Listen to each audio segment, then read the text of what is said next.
2017 में भारत की कई सरकारी बैंक्स ने मिलकर 85,390 करोड़ से ज्यादा का लॉस पोस्ट किया था, नुकसान पोस्ट किया था। लेकिन 2022 आते आते यही बैंक्स ने मिलकर 66,539 करोड़ का प्रॉफिट पोस्ट किया है, साथ में 1 लाख करोड़ से ज्यादा का रेवेन्यू। सिर्फ 5 साल पहले कहा जाता था कि भारतीय सरकारी बैंक से दूर रहना चाहिए, ये एक काफी रिस्की बेट होती है इनके अंदर इन्वेस्ट करना। लेकिन आज कहा जाता है कि पीएसयू बैंक्स का गोल्डन एरा आने वाला है। ये मेजर चेंज आया कैसे? इतने बड़े लॉस से ये बैंक्स इतने मैसिव प्रॉफिट में कैसे पहुंच गई? इसी चीज को हम डिटेल में समझेंगे और साथ साथ इस वीडियो को स्किप नहीं करिए, क्योंकि इस वीडियो में बैंक के साथ साथ में आप लोग कैसे प्रॉफिट कमा सकते हैं इसके बारे में कुछ इंटरेस्टिंग चीज बताने वाला हूं। और आपको मैं दूंगा Apple stocks worth ₹1000 for free, और इसलिए अपॉर्चुनिटी मिस मत करना। शुरू करते हैं।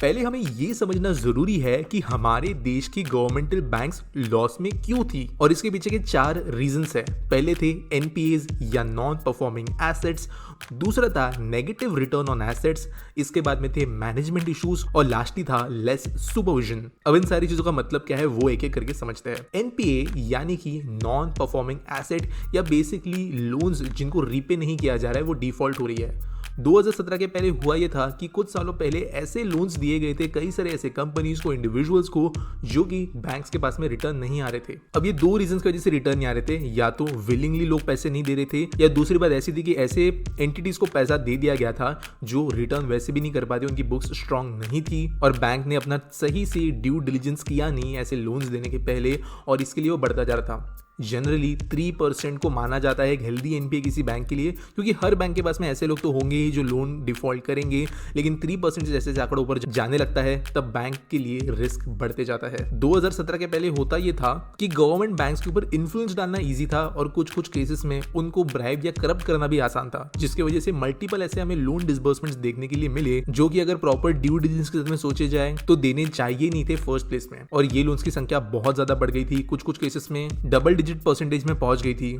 जिसके कारण बैंक्स के लिए रिस्क बढ़ते ही जा रहा था। दूसरा था नेगेटिव रिटर्न ऑन एसेट्स, इसे आरओई कहा जाता है। कुछ केसेस में बेसिकली बैंक्स जो होती है उनके पास भी अपना पैसा है, तो वो भी अलग अलग जगहों पर अपना पैसा लगाती है। कुछ बैंक नॉर्मल हो गए, जैसे स्टॉक्स खरीदती है, बॉन्ड्स खरीदती है, बैंक्स के पास में अपनी प्रॉपर्टीज होती है, बैंक के पास में अपने आप कह सकते हो अलग अलग एसेट्स होते हैं। कई बार इन एसेट्स को भी प्रॉपर ग्रोथ इनमें मिलेगी ये सोचते हुए लिया जाता है, लेकिन कई गवर्नमेंटल बैंक्स ने ऐसे जगहों पे पैसे इन्वेस्ट कर रखा था जो प्रॉबेबली प्रॉफिट दे ही नहीं रहे थे, लेकिन एट द सेम टाइम कई जगहों पे तो लॉस में भी जा रहे थे। कई गवर्नमेंट एंटिटीज ऐसी थी जिन्होंने ऐसी कंपनीज में पैसा लगाया था जो कि बिल्कुल भी ग्रोथ देने के चांसेस नहीं रखते थे। सेम जैसे एनपीए के केस में था, यहाँ पर भी कई बार ऐसा कहा गया कि कई जगहों पर पैसे जो बैंक ने इन्वेस्ट किए वो इन्वेस्टेबल थे ही नहीं, वो कंपनीज वैसे भी आप कह सकते हो एक नेगेटिव ट्रैक पे जा रही थी, वो एसेट्स वैसे भी ओवर वैल्यूड थे, और इसके लिए return of assets governmental bank का कम हो रहा था। इसके बाद में था मैनेजमेंट इश्यूज। जो ये बैंक्स थी, ये जो पहले 2 समस्या मैंने समझाई, ये आई ही इसलिए क्योंकि गवर्नमेंटल बैंक में मैनेजमेंट इश्यूज था। बेसिकली यहाँ पर ध्यान ठीक से दिया नहीं जा रहा था किसी भी अपर अथॉरिटी से, जो कि इन लोगों को कंट्रोल कर सके, इनका ऑडिट कर सके, इनको वक्त रहते रोका जा सके, या अगर वो कुछ गलत कर रहे हैं तो उनको बोला जा सके कि ये गलत है और अकॉर्डिंगली एक्शन हो। ये होता ही नहीं था, और ये एक बहुत बड़ा इशू था। इसके अलावा ये मैनेजमेंट इश्यूज सिर्फ ऐसे लोन्स या एनपीए सिर्फ इन्वेस्टमेंट में नहीं आ रहे थे, लेकिन एक general customer point of view से भी मैनेजमेंट इश्यूज बहुत सीवियर थे। गवर्नमेंटल बैंक्स प्राइवेट कस्टमर्स से बहुत बड़े इन्वेस्टमेंट से आप कह सकते हो पैसे इकट्ठा नहीं कर पा रही थी, क्योंकि लोगों का विश्वास नहीं था। गवर्नमेंटल बैंक बेसिकली चल इसलिए रही थी क्योंकि कुछ केसेस में मजबूरी में यहाँ पे अकाउंट्स खोलने पड़ते थे, स्कीम्स के लिए यहाँ पे जाना पड़ता था, और इन दी एंड बेसिकली ये बैंक सिर्फ उन जगह से मिलने वाले बिजनेस पे सर्वाइव करती थी, जबकि प्राइवेट बैंक नए थे कि क्रेडिट सिस्टम्स, मल्टीपल तरीके के लोन्स, ऐसे सिस्टम पे सर्वाइव करते थे। और लास्टली जो सबसे मेजर इशू था वो था लेस सुपरविजन। ये कई बैंक्स इंडिपेंडेंटली ऑपरेट कर रही थी, आरबीआई की इनके ऊपर नजर इतनी ज्यादा अच्छे से नहीं थी, जिसकी वजह से ये बैंक कई जगहों पे अंधाधुंध कारोबार करती थी, चाहे वो आप कह सकते हो लेस सुपरविजन की वजह से हो या जानबूझकर किया गया मिसमैनेजमेंट, या इनफैक्ट कुछ इसमें तो करप्ट बिहेवियर भी। और इसी की वजह से 2017 में भारत के 21 पीएसयू बैंक्स में से 11 बैंक्स लॉस में थी, लगभग आधी बैंक्स, और इसकी वजह से इकोनॉमी पे भी बहुत बुरा इफेक्ट हो रहा था, और इंडिया की क्रेडिट रेटिंग भी खराब हो रही थी। और इसी के अंदर आरबीआई ने स्टेप किया और बैंक्स के अंदर पीसीए फ्रेमवर्क को एनेबल किया गया, जिसने इन बैंक्स को धीरे धीरे प्रॉफिट में लाना शुरू किया। अब ये पीसीए क्या होता है वो समझते हैं। पीसीए या पीसीएएफ मतलब prompt corrective action framework, basically गलत चीजों को सही करने के लिए एक नई मुहिम ली जा रही थी, जिसके अंतर्गत आरबीआई बैंक्स के लिए एक टीचर की तरह बन गई, एक मॉनिटर की तरह बन गई। जो मैंने 4 दिक्कतें पहली कही उनको कम करने के लिए इसके अंदर जो पहला इशू रिजॉल्व किया गया था वो था एनपीएस वाला। बेसिकली आरबीआई ने कुछ मैट्रिक्स बना लिए और हर बैंक को मैट्रिक को मीट करवाना था। दोस्तों वैसे 2002 में पीसीए फ्रेमवर्क था, लेकिन ये बेसिकली ज़्यादा इस्तेमाल नहीं किया जा रहा था। Under capitalized banks, poor quality assets, इन चीज़ों पर इसके ऊपर ध्यान नहीं देता था। पीसीए को 2017 में रिव्यू किया गया और इसके लिए काउंसिल बनाई गई थी जिसका नाम था financial stability and development council, और इन्होंने मिलकर ये नए फॉर्मेशन की थी जहाँ पर बैंक्स की फाइनेंशियल हेल्थ को ठीक बनाने के ऊपर डिसीजन दिया गया था। जो पहला एनपीए वाला यहाँ पे फैक्टर था उसके अंदर गवर्नमेंट ने किया ये कि हर बैंक के ऊपर नजर रखना शुरू कर दी कि अपने एनपीएस वो कहाँ पे ले जा रही है। अगर देखने मिल रहा है कि कोई बैंक के एनपीएस हद के ऊपर जाने वाले हैं तो उसके ऊपर तुरंत आरबीआई बीच में एक्शन लेती थी। जो ऑलरेडी एनपीए गवर्नमेंट के लिए बन चुके थे उन एनपीएस का लिक्विडेशन, या आप कह सकते हो सपोज किसी ने कार लोन लिया, वो लोन रीपे नहीं हो रहा है तो कार बेच के जो पैसा वापस जितना हो सके उतना रिकवर किया जाता है, वो प्रोसेस भी फास्ट की गई। यहाँ पे ऑब्वियसली कार्स नहीं थी, बड़े बड़े लोन्स थे, कंपनी वाले लोन्स थे, तो यहाँ पर इन चीजों के ऊपर आरबीआई ने अच्छे से मदद की बैंक्स की। बेसिकली जो यहाँ पे एनपीए की वजह से दिक्कत आ सकती थी वो आने के पहले ही आरबीआई ने रोकना शुरू कर दिया, तो जो बन चुकी दिक्कतें थी उनको रिस्टोर करना शुरू किया लोन्स का लिक्विडेशन, या आप कह सकते हो उनको राइट ऑफ करने के बाद। दूसरा जो प्रॉब्लम था एसेट्स वाला, उसके ऊपर भी ऑडिट्स गवर्नमेंट ने रन करना शुरू किए और इसके अंतर्गत 3,10,997 करोड़ रुपीस भी इन बैंक्स को दिए गए रिकैपिटलाइज होने के लिए 5 साल में, जो साल 17 और साल 21 के बीच में थे। और इसकी वजह से बैंक्स का डेफिसिट तो कम हुआ ही, साथ साथ एक फेथ रखा गया बैंक्स के अंदर जिसके जरिए वो अपने आप को सुधार पाए। जिन एसेट्स में बैंक पैसा लगाती थी उन एसेट्स को ठीक करने के लिए भी और ठीक जगह पे लगाने के लिए भी आरबीआई ने बीच में इंटरवेंशन किया, और गवर्नमेंट बैंक्स के अंदर जो मिसमैनेजमेंट होता था, जो आप कह सकते हो हेरा फेरी भी होती थी, वो इसके वजह से अंडर कंट्रोल आना शुरू हुई। बात करें एसेट्स की तो बैंक्स तो बहुत बड़े बड़े एसेट्स खरीदती है। बैंक्स या फिर आप कहें तो बड़े बड़े इंस्टीट्यूशन स्टॉक्स खरीदते हैं बहुत बड़ी क्वांटिटी में और दुनिया भर में खरीदते हैं, और ऐसे ही यूएस स्टॉक्स के अंदर भी इनका पैसा हो सकता है। लेकिन एज एन इंडिविजुअल आप इसके लिए क्या कर सकते हो, और आप भी इसी तरीके से ग्रोथ का अगर हिस्सा बनना चाहते हो और यूएस स्टॉक्स में इन्वेस्ट करना चाहते हो जो one of the strongest economies है दुनिया में, वहां पर अपने पैसे भारत में से ही लगा सकते हो। और फिर वो चाहे अमेरिकन बैंकिंग इंडस्ट्री हो या कई दूसरी अमेरिकन कंपनीज जैसे एप्पल, गूगल, अमेजॉन, इन कंपनी के प्रोडक्ट्स जो आप डेली बेस पे यूज कर सकते हो, डायरेक्टली या इनडायरेक्टली उन कंपनी से ग्रोथ में भी इन्वेस्ट कर सकते हो। करेंटली यूएस मार्केट एक बहुत बड़े करेक्शन में चल रहा है, जिसके कारण यहाँ पे आगे जाके ग्रोथ अपॉर्चुनिटी शानदार है और सही टाइम ये है यूएस मार्केट में इन्वेस्ट करने के लिए। पर यूएस स्टॉक्स में क्यों? 2 रीजंस है। पहली बात है फ्रैक्शन इन्वेस्टिंग, यानी आपको पूरा का पूरा शेयर खरीदने की जरूरत नहीं है, आप हिस्से पार्ट में भी फ्रैक्शन में शेयर खरीद सकते हो, एक छोटा हिस्सा खरीद सकते हो आपके बजट के हिसाब से। दूसरा है रूपी डॉलर के बीच में आ रही वीकनेस, यानी 11 में जो 44 रुपीज का डॉलर आता था वो आज 82 रुपए पे पहुंच गया है, और अगर आप स्टॉक्स में इन्वेस्ट करते हो तो ना सिर्फ कुछ स्टॉक अप्रिसिएशन का फायदा मिलेगा, लेकिन रूपी डिप्रिसिएशन होने की वजह से जो आप डॉलर में विड्रॉवल करोगे उस टाइम पे ये कन्वर्जन रेट में भी आपको फायदा मिलेगा। आप समझ रहे होंगे कि यूएस स्टॉक्स में इन्वेस्ट करने के लिए तो बहुत सारे चार्जेस होंगे, कमीशन होंगे, लेकिन ऐसा कुछ भी नहीं है। आईएनडी मनी पर अकाउंट बनाने के लिए कोई ओपनिंग फीस नहीं है, 0 कमीशन है, 0 ब्रोकरेज, ताकि आप एक स्मॉल अमाउंट के साथ भी आपके फेवरेट यूएस कंपनीज में इन्वेस्ट कर सको।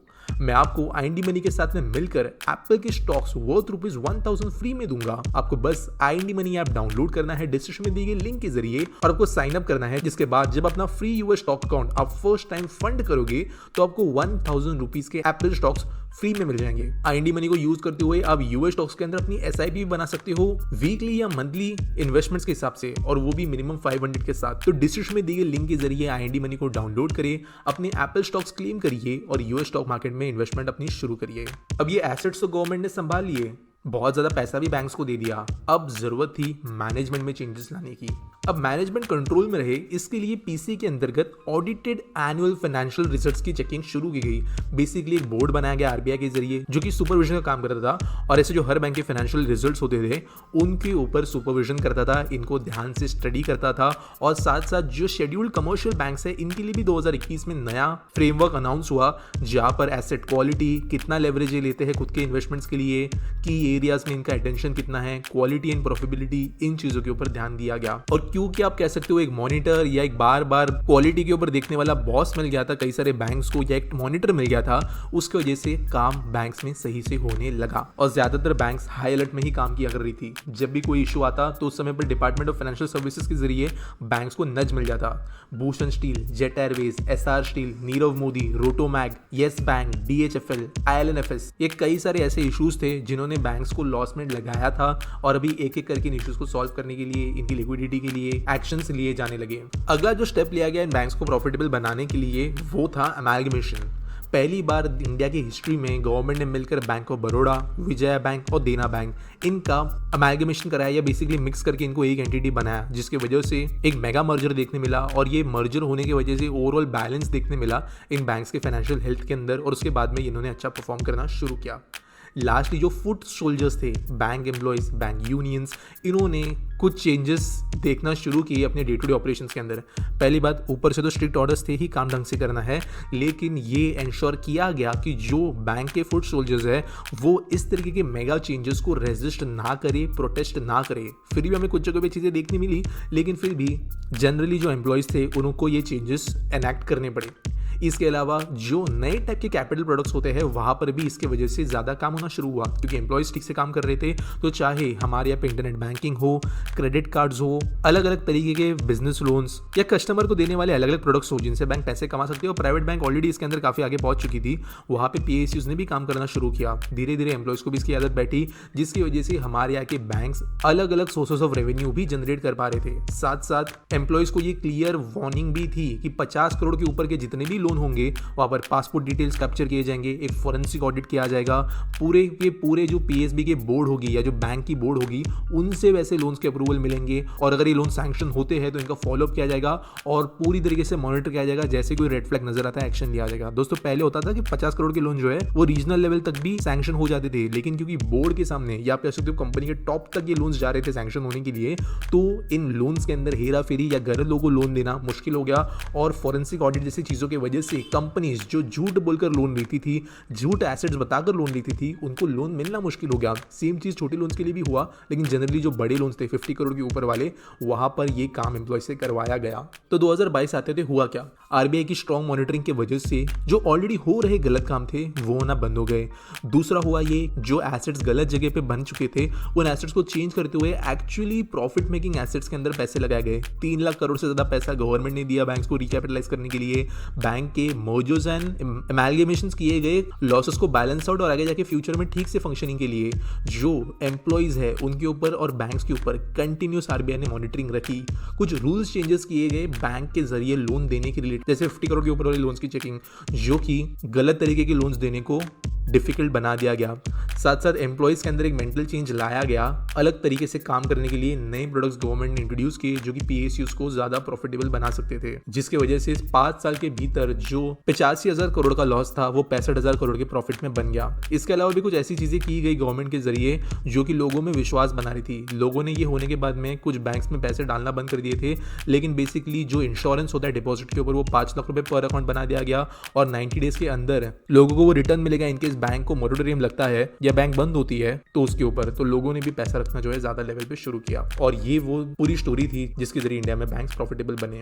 आपको मैं फिर से एक बार याद दिलाना चाहूंगा कि IND मनी एकदम सेफ ऐप है जहां पर 7 मिलियन से ज्यादा इंडियंस इसे यूज कर रहे हैं। तो अभी डाउनलोड करें IND मनी ऐप डिस्क्रिप्शन में दिए गए लिंक के जरिए और अपने 1000 रुपए के फ्री एप्पल शेयर्स को क्लेम करिए अकाउंट फंड करने पर। मिलेंगे अगले वीडियो में।